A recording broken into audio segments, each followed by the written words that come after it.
Welcome to Twin Signals, Metrics at Work, with Elizabeth P. Morgan. Because metrics only matter when everyone agrees on what they mean.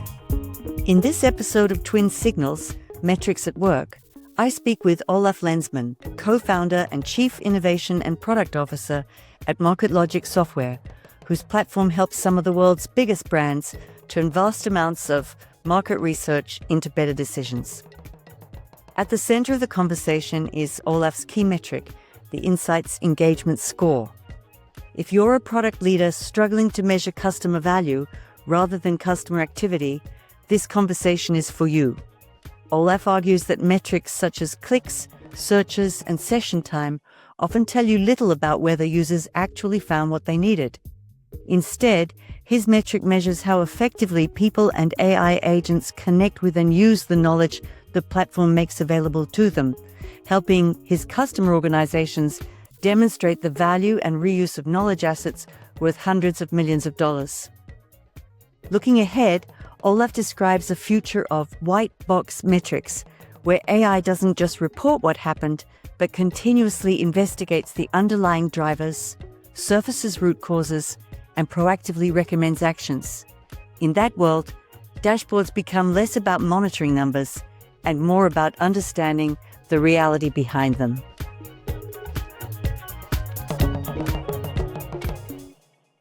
Hey everyone, welcome to Metrics at Work. I'm super happy to have Olaf Lenzmann with me here today, the co-founder and Chief Innovation and Product Officer at MarketLogic Software. Olaf, hi, how are you? Happy to be here. That's cool. Before we start, I have to tell everyone that you used to have, I hope you still have it, a nickname, Laser Lenzmann. Yeah. That dates way back when. And I think you got as I recall, you got the nickname Laser Lenzmann because you could find the precise data point in a swamp and then circle it within centimeters on a slide projection like 50 meters away. So sharpest mind on data, all things data and metrics, and very happy to have you here. Thank you. Yeah, I remember the meeting that gave rise to this story. Olaf, could you help our listeners by telling us a little bit about MarketLogic Software and the customers you serve? Yeah, sure. Happy to.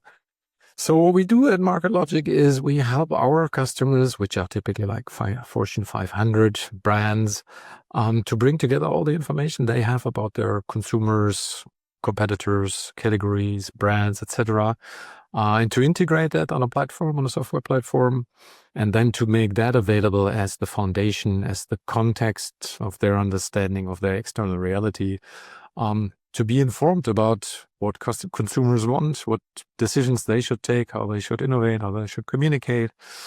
And of course, we do that to help, for example, brand managers to make decisions. But also now, of course, in the age of AI, more and more we help other AIs to make decisions by providing them with a necessary understanding of what the reality out there is for the company. Could you give me an example of that when you're helping other AIs to help your brands your customers' brands make decisions? What does that mean? Yeah, sure. For example, we have capabilities on the platform that help, for example, human users in the first place, to talk to synthetic personas, so to synthetic AI consumers grounded in the data and the understanding that our customers have, to do like virtual interviews. But at the same time, we also make that available as an agent so that if a customer has built their in-house solution, for example, to optimize marketing communication elements, they can also spin up one of our personas and get feedback on what they would think about a certain line of messaging or way to position the story. And so now we see that it more and more becomes part of this bigger AI ecosystem as well. Our users are not only humans anymore. So, and these you said these are the big brands, right? So you've got companies like Unilever. Yeah, these would be companies like Unilever, Ford, Tesco, Nike, Lego, Dyson, etc. The big names, basically. Yes. And you have the workforce on the platform. Yeah. So the marketing and Yeah, I mean, of course, the folks that basically steer and govern the system that we bring to the customer are more concentrated in the departments that are responsible for managing that kind of information, like intelligence and insights. But then the actual consumers of the information need that to drive their decisions and understand what's going on. That's in the functional departments like brands, R&D, product innovation, etc., etc. And MarketLogic itself. So what can you tell me about location, headcount, growth? Yeah, well, Market, we've been around for quite a while, but also a lot of changes and reinventions over the past couple of years with all the AI coming. We're located in Berlin as the core, but also an office in the US, in Chicago, about 30-ish folks at this point. Yeah, and that's basically the footprint where our customer base is essentially split between US and Europe, mostly because that's where headquarters are. Yeah. And your product innovation, your product organization, could you tell us a little bit about the structure and composition of that? Yeah, happy to. So we run product, and that's my core domain, with a relatively small team. So we have a couple of product managers, you would still call them, historically, even though the job has shifted massively in the recent months and years, that are allocated to the individual solutions that we offer to the market. We have a few folks on the UX and UI research design front. We have a bit of product operations and some joint responsibility of product marketing with the marketing team. And then we, of course, work with engineering together, but also that has shifted quite a bit recently because we're moving away from the more traditional setup where you have engineering teams and then you have product managers somehow interacting with engineering teams. And we're going more for like a virtual setup where we have a more outcome-oriented work stream packages where basically some engineers, somebody from product, maybe designer, they work together in a closer outcome-driven group to really deliver a product or some kind of increment. And then we feel that's more appropriate to the way AI drives work now. Yeah, it's much faster and a more intimate way of working toward a much faster. Yeah, exactly. And you also have to make sure you have a proper model that caters to the fact that now you go away from the classical product manager thinks about something, comes up with the requirements, and then the whole thing is being built. So this is also now way more iterative, starting with working prototypes within a couple of days, and then going through real like life cycle phases where you say, okay, now we move from the prototype phase to maybe LA product we want to build. And so that's also a big change in how we think about innovating and then bringing stuff to market. And just maybe a couple of words. You said product management is changing, talked about interactions, cross-functional business impact teams. Yeah, but how else are the roles changing? Not just maybe product management, also UX, UI. What are you seeing here? Yeah, I guess it's a broad change across the board. And I see a lot of the roles getting closer to one another in this domain. So the product guys start building their prototypes and even parts of the actual code using AI.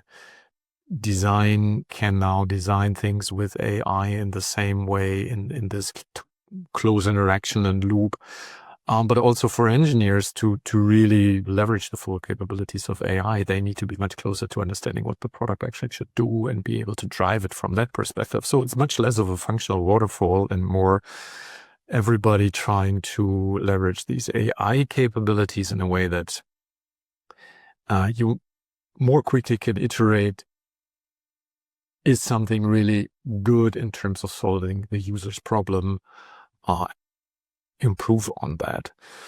And I see it also similarly, of course, in other functions, be it any customer-facing functions where you can also do so much now.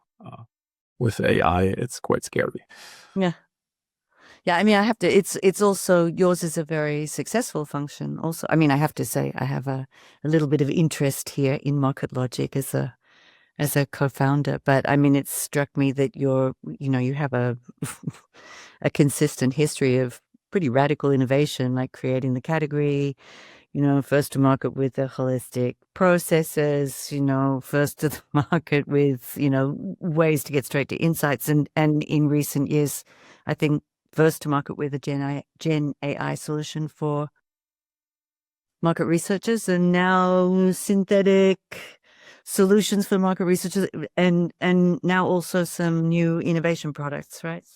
Yeah, right. I mean, the whole Gen AI development has accelerated everything so much. And just looking at the product portfolio today and comparing it to what it was 3 years ago, I would say is barely recognizable. And it's a great opportunity to now finally be able to also help bring all these insights and all the understanding that we all have available, that our customers have available to life. And like the innovation example you mentioned is one of the things where you can now really use technology to not only say, oh, here's everything we know, but really build something that helps humans in a team together with AI to apply it end to end in a business process and to do proper innovation that's fully grounded in what you know. So that's quite exciting, but it's also, of course, a big journey for our customers and how they engage with technology and how they think about their processes, etc. So a lot is changing, and nobody knows really what the world will look like in 18 months from now, I guess.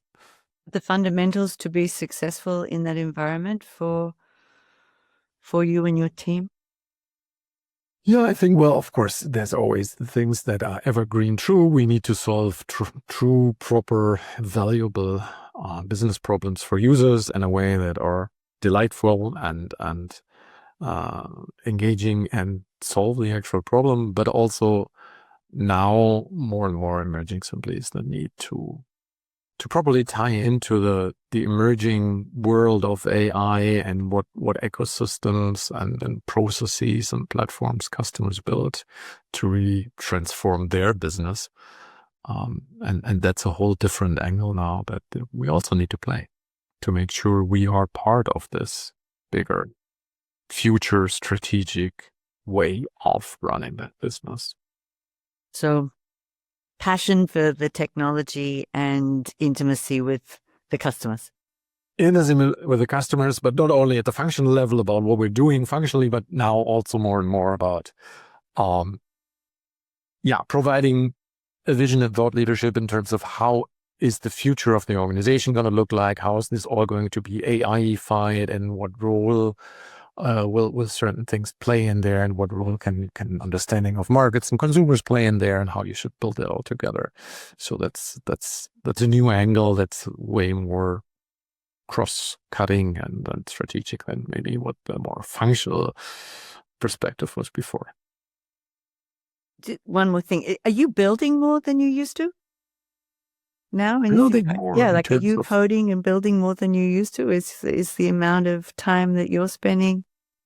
Like me personally, or yeah, of course it is. I mean, there are a number of things where you can now, create, well, let's say at least prototypes, and directly iterate with customers, lead customers.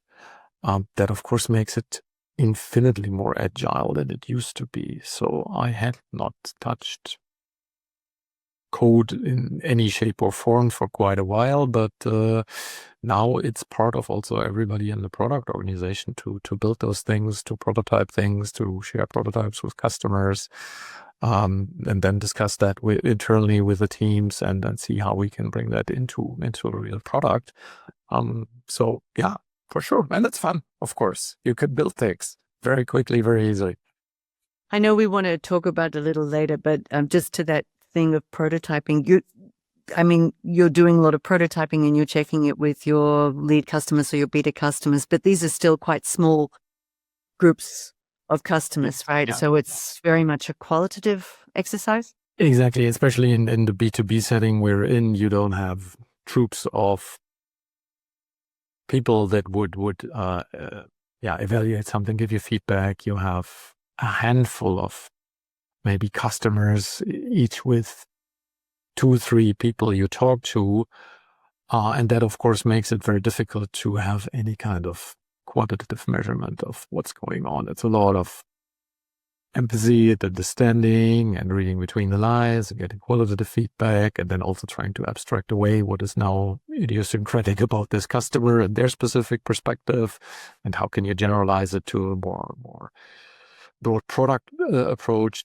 That is a challenge, and that's a challenge where, quantitative approaches, well, I haven't found the proper one so far. That's a bit of half craft, half to try distill this learning. So maybe stepping back from the innovation peculiarities and looking at MarketLogic as an organization, could you tell me a little bit about how the company is working with metrics?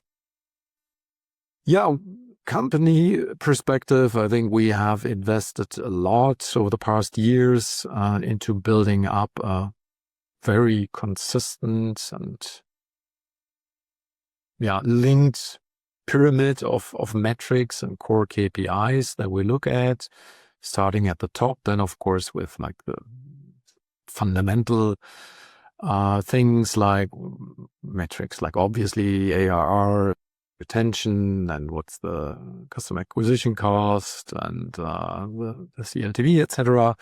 Then underpinning that with a number of like what we call supporting KPIs that we look at, like how long does it take us to recover customer acquisition costs, some other retention and margin metrics, etc. And then fanning that out into more departmental KPIs. So that was quite an exercise that I didn't lead, but that we invested into like 2-3 years ago. And I think we have a very robust system now of looking at those, consistently collecting those, reporting on those, understanding where we are and what the deviations are. But that, of course, was also quite a journey, not only in terms of, let's say, doing the work in terms of, setting up the systems, collecting the data, but also in terms of making sure, obviously, that we get the right data and we have the right definitions, and the numbers we collect actually are the numbers that make sense and we expect to see in those KPIs, or else they can be super misleading, obviously. So that one major effort. I think we're in a good shape there. But then again, reflecting back on my role from a product and innovation perspective, many of those are more lagging in that regard. So they don't help so much to innovate. They more help me to understand where is something maybe off, where do we need to look, where do we need to react, but not so much where do we need to act or proactively do something. Maybe just 2 questions to the pyramid in the process here. So you said it was an effort like some years ago. Are you continually updating it? Is it an ongoing exercise? It's an ongoing exercise in terms of maintaining it, in terms of collecting the data, of course, reporting against it. We're not massively tweaking the KPIs at that point, like the definitions of them that have settled in quite well, I would say.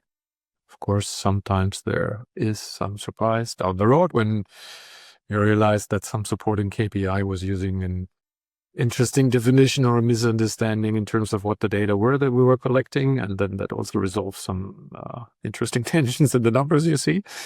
So that there are still some surprises here and there when you figure out that actually what we meant to measure is not what we did measure.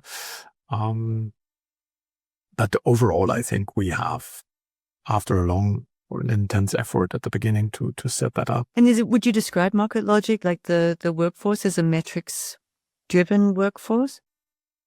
I think, in principle, yes. I think maybe I'm the odd animal there with my function, but many of, for example, the customer-facing teams, be it sales, customer value services, marketing, of course, they are very much KPI-driven, and they should be. So that clearly is the case. Yeah. And you also have the whole customer focus on metrics to show ROI, prove ROI, get your, like, all of these use. Exactly. As I understand it, the usage metrics are as keenly pursued by the customers as they are by the company, right? Exactly. That's always a big topic in terms of prove the ROI. I mean, it starts all with the with the fundamental problem of our customers, that they themselves struggle with the eternal question of proving the ROI, for example, of market research, which is difficult. Everybody believes, of course, we need to do it, but it's really difficult to attribute what the return of investment was to do that kind of study. And so, similarly, of course, they want to understand what's the ROI on investing into our solution, and that's a constant debate.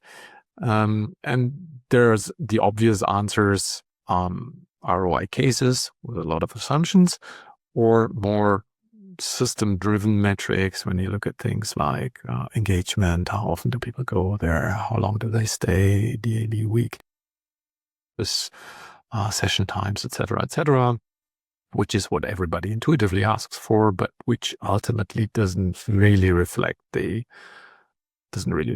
value of the system, because you may add enormous value out of it by having one challenge, one decision to make, and getting very valuable information. But maybe on the surface, looking at those stats, it was a single session taking 10 minutes. So it doesn't really correlate well with the value you can pull from the system. So that's why we kind of try to go a little bit away from those pure engagement, as in how much does a person sit in front of the screen tracking, and we thought about how can we put that into a better perspective that is closer to reflecting the value you get out of. So maybe just before we go to that, because so you're saying, first of all, the customers themselves are trying to prove the ROI on their own function, and the software is providing a platform to measure that so they can show and count and prove that their function is being used via the platform. Yeah? Exactly. That's one of the values we can actually help bring to the table to make it more transparent and traceable what the impact is. But at the same time, of course, there's also limits, because we cannot, neither they nor we can ultimately trace what the final business outcome will have been of launching the product. That closing that loop is that still eludes us. Yeah, so people could go to the platform, use the research, disagree with it, and do something different anyway, right? Could do something different anyway, or they could use it. follow it, but still then launching a product and seeing the actual result and the return a year down the line is something which simply you can't close the loop on the system level to see the exact numbers of how it played out. That's a bit the challenge. Yeah. And then you've also said that consistent or frequent usage doesn't necessarily portend to return on investment for them anyway, because someone could come in and make a multi-million-dollar decision in one sitting versus coming every day. And exactly. So like some interesting things we found is, of course, you would naively believe that if people go there often, and if they, let's say, search often for something, oh, good, great engagement, they search a lot. Actually, the reason they search a lot might be that the product doesn't find what they need, and so they have to search again and again.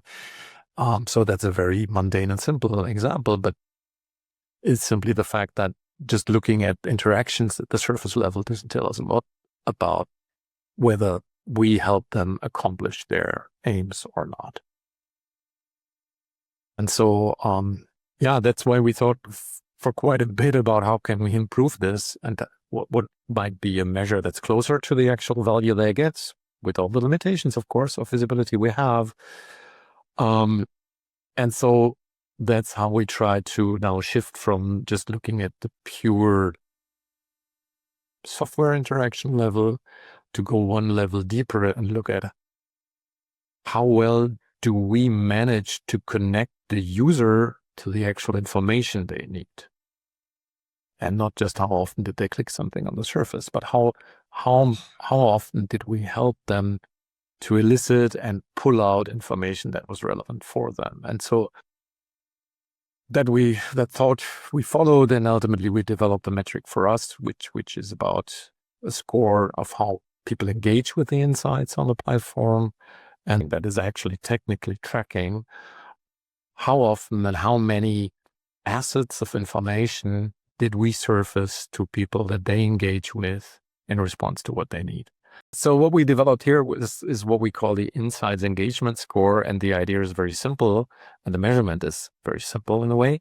We look at when people come to the system, to the platform, either as a human or as an agent, for any one of those interactions, how many of the assets, of the insights that we have on the platform do we actually leverage and play back to them, and do they consume in response to their inquiry? And that is a good proxy to help understand how much value in terms of insights and information could we provide to them for the problem that they have, which goes deeper than just how often did they click the search button, but rather how many things did they consume, how much did AI, for example, then also cross-correlate, consolidate, and synthesize something out of the sea of underlying assets and information pieces of the puzzle that we have. Yeah, so that's what we track, and that gives us, of course, for ourselves, so product, quite a few insights, but more importantly, even it gives the customer a much more actionable view on how much value they get out of it, because now they can see we have all the data on the platform. We also know what we've invested to just acquire the data, how much money we've spent to run research or subscribe to third-party data sources, et cetera, And now you can start to attribute how often was that really leveraged and surfaced, and where. How much do we really use this subscription with this provider that we pay $1 million for a year, or how much does all the foundational research that we invest $10 million in actually come back to life later? And what are the things that the different departments and functional units that need information actually look at, and how much do they use certain pockets of information? And so that helps us a lot to bring to life the value, even if it's by proxy, but the value of what the system provides. And it also helps the customers a lot to argue internally how much reuse and how much it helps to bring to life the information they have. I mean, you have to see that customers that we work with invest a lot of money, and there's customers who have assets on the platform for which they paid in excess of $500 million. So that is a lot of money invested, and you really want to understand, what am I doing with it? Was it really well invested? Which parts should we invest more in? Which should we invest less in? And that's also then a great story for our direct partners in the organizations, like the insights teams, to internally tell and showcase how all the work that they've invested in is being brought to life and used by the organization. It's my pleasure to share that Twin Signals, Metrics at Work, is sponsored by HelloTwin.ai, the semantic operating system for SMEs. HelloTwin, stop managing agents, start managing outcomes. Launching June 24, 2026. Just one other point to the AI as a user. Yeah. Right? You must be seeing a big extension of organizational reach. Is that right?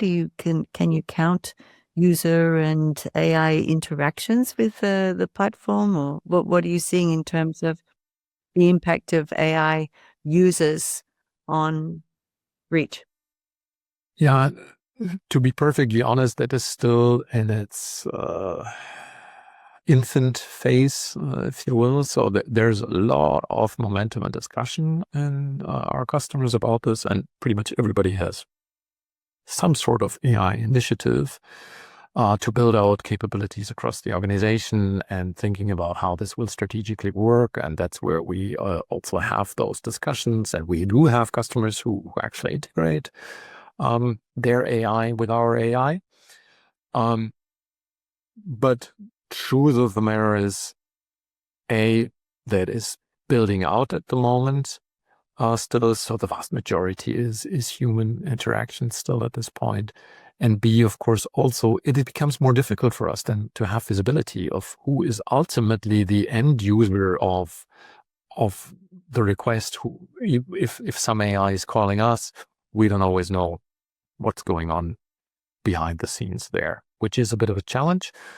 But then again, on the other hand, we're committed to saying we provide a view on your market and integrate it wherever. So also this is more of something we have to go along with. Okay, thanks. So maybe just more broadly, you're working with all these organizations that have mountains and mountains of $500 million research assets. They have qualitative research. They have quantitative research as well, right? Tons of BI. I'm wondering, what has been your experience so far with AI and metrics, working with metrics on those platforms? Yeah, excellent question.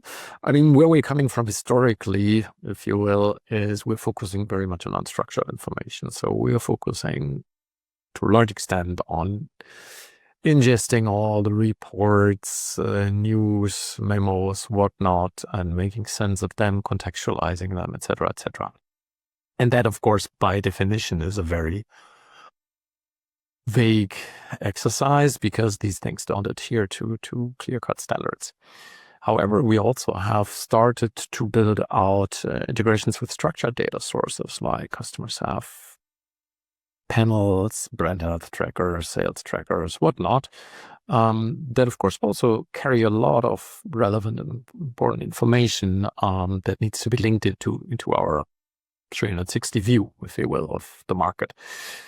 And what we found there is technically it's one thing to connect to those trackers and data sources, which may result on the data lakes or proprietary databases or whatnot.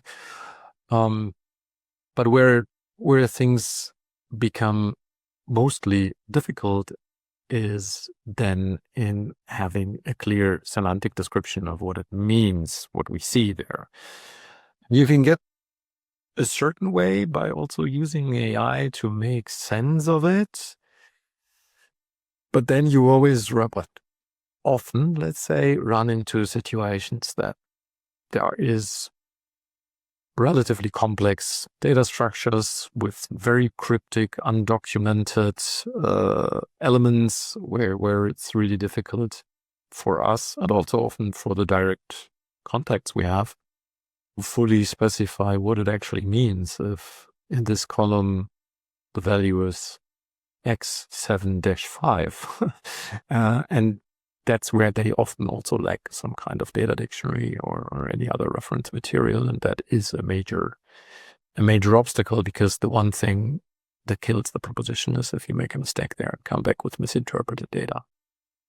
So in that sense, or from that perspective, while we have those technical capabilities, this is, I would say, one of the limiting factors to bringing it to life, really.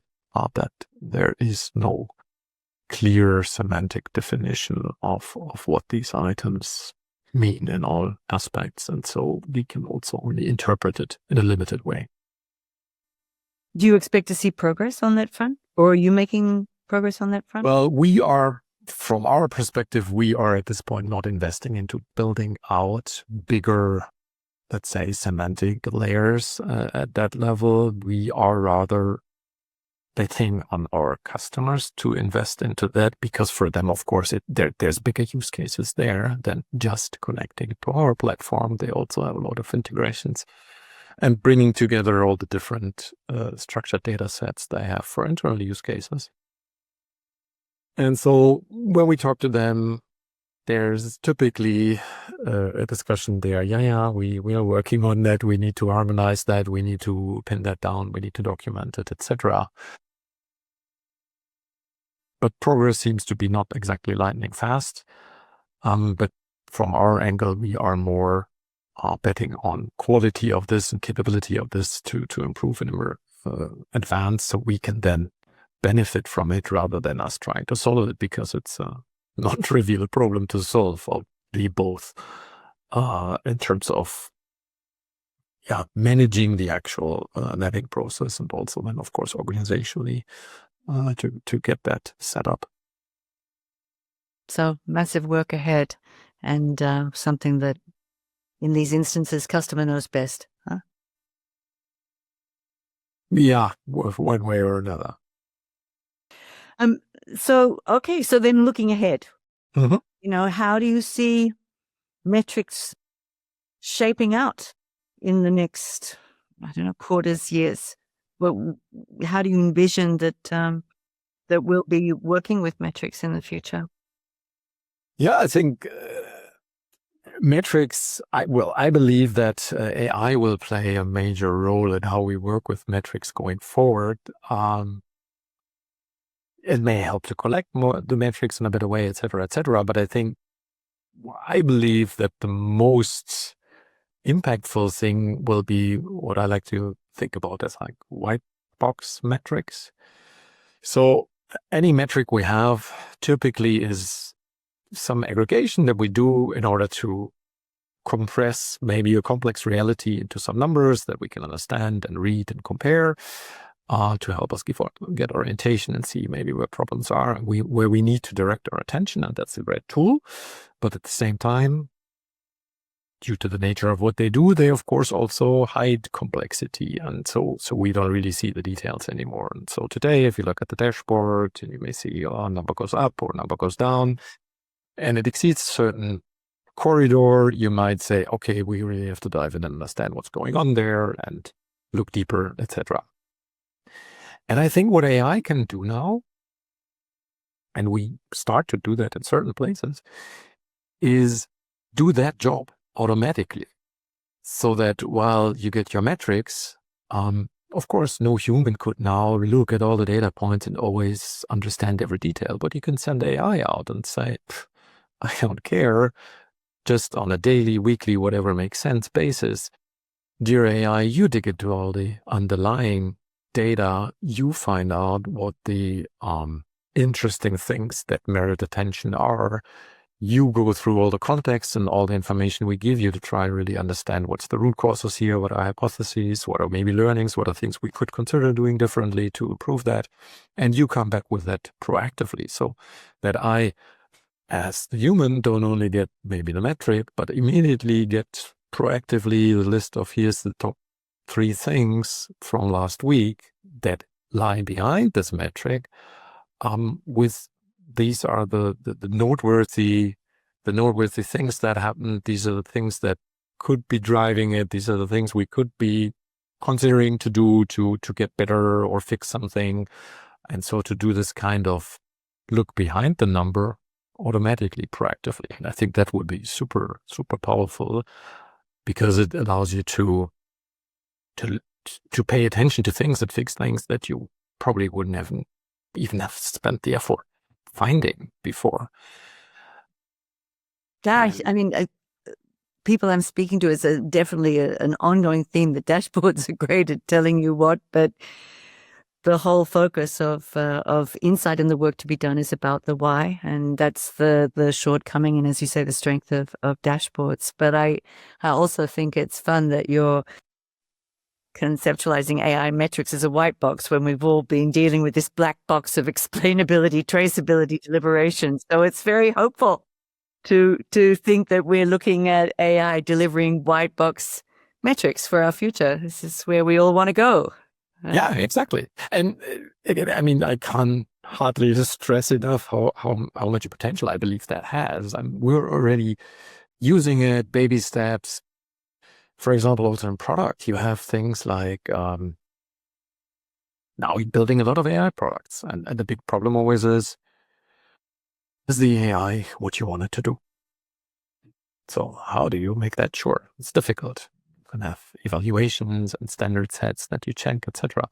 But now you can also use AI and tell it, of course, we want to look at some metrics that we can measure, but you can tell it to go in, read all the user interactions, go through the whole path, what came out, judge from the intent, what was that was there, whether there was a good result, climb up the whole chain, find out where something went wrong, give us suggestions of how we could improve the product at what stage to get a better end result for that real world use case that happened yesterday at 4:15. And that comes back with so many great things that it would have taken forever in the day for us humans to even find and trace down. So I think it can also help to so much speed up getting better on certain dimensions. Let's bring it, Olaf. Yeah, we will. Thank you so much for spending time with me today. I really appreciate it, and I'm going to be dreaming about white box metrics tonight. I'm sure you will. Yeah, thanks for having me again. It was fun. Great. Thanks for listening to Twin Signals, Metrics at Work. See you next episode.